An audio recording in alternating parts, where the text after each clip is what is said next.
दादरमध्ये मुंबई गुन्हे शाखेने मोठी कारवाई केली आहे आणि दादर परिसरामध्ये 10 कोटींचे ड्रग्ज गुन्हे शाखेने जप्त केलाय।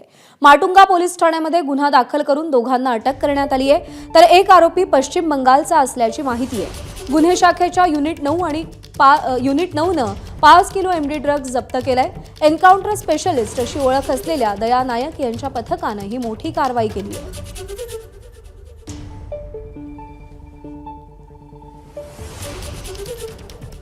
दादर परिसरामध्ये गुन्हे शाखेने ही मोठी कारवाई केली आहे। 10 कोटींचं ड्रग्ज गुन्हे शाखेने जप्त केलेला आहे।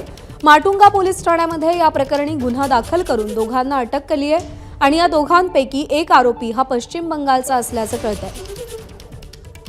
सूरज सावंत आपले प्रतिनिधी आपल्याला अधिक अपडेट देतील। सूरज, अत्यंत धक्कादायक मुंबईचा मध्यवर्ती भाग असलेल्या दादरमध्ये 10 कोटींचं ड्रग्ज जप्त केलं जातंय। ही कारवाई नेमकी कशी झाली?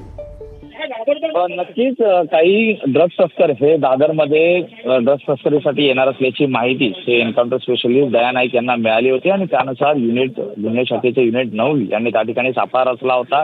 दादर परिसरातून आता युनिट 9 ने 10 कोटीचं हे ड्रग्ज जप्त केलेलं आहे। या प्रकरणी माटुंगा पोलीस ठाण्यात गुन्हा देखील दाखल करून दोघांना अटक करण्यात आलेली आहे। यातला एक आरोपी हा पश्चिम बंगाल मधला असल्याचं कळतंय। जवळपास 5 किलो एमडी ड्रग्ज हे दादर सारख्या परिसरातून जप्त होत आहे, त्यामुळे अनेकांच्या भुवया या उंचावलेल्या आहेत। या टोळीचे भागीदारी आता कुठपर्यंत आहेत याचा तपास आता गुन्हे शाखेकडनं केला जाईल आणि पुढे यातील इतर आरोपी आहेत त्यांना देखील अटक केली जाईल। मात्र दादरमध्ये 10 कोटीचं ड्रग्ज ते सापडल्यामुळे खरंच या ठिकाणी अनेक प्रश्न या ठिकाणी उपस्थित केले जातात। दया नायक जे युनिट 9चे आहेत त्यांच्या बरोबर आहे, दादर सारख्या मध्यवर्ती भागामध्ये अशा प्रकारे एवढ्या मोठ्या प्रमाणात ड्रग्ज सापडणं चिंताजनक आहे, धक्कादायक आहे। सुरेश, धन्यवाद दिलेल्या माहितीसाठी। एबीपी माझा, उघडा डोळे बघा नीट।